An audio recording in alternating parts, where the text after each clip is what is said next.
Most of the peoples digital marketing அப்படின்னு சொன்னால் அதோட ஸ்ட்ராட்டஜிஸும் அது எப்படி ஒர்க் ஆகுது அப்படின்ற எந்த ஒரு அண்டர்ஸ்டாண்டிங்குமே இல்லாமல் சும்மா தியரியாக கற்றுக்குறாங்க. ஆனால் டிஜிட்டல் மார்க்கெட்டிங் ஒரு ப்ராக்டிக்கலாக லைவாக கற்றுக்கணும் அப்படின்னு சொன்னால் இந்த 3 இம்பார்ட்டன்ட் தியரிஸ் உங்களுக்கு கண்டிப்பாக யூஸ்ஃபுல்லாக இருக்கும்.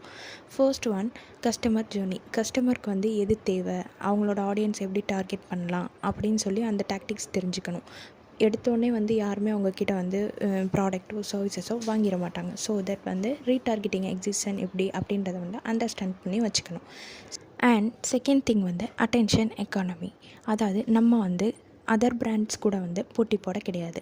நம்ம யார் கூட காம்பிடெண்ட்டாக இருக்கோம் அப்படின்னு சொன்னால் ஒரு மொமெண்ட்டும் அந்த டைமில் ரீல்ஸு, ஃபோனு இதெல்லாம் ஸ்க்ரோல் பண்ணிகிட்ருக்காங்க, அவங்க கூட தான் நம்ம காம்பிடெண்ட்டாக இருக்கோம்.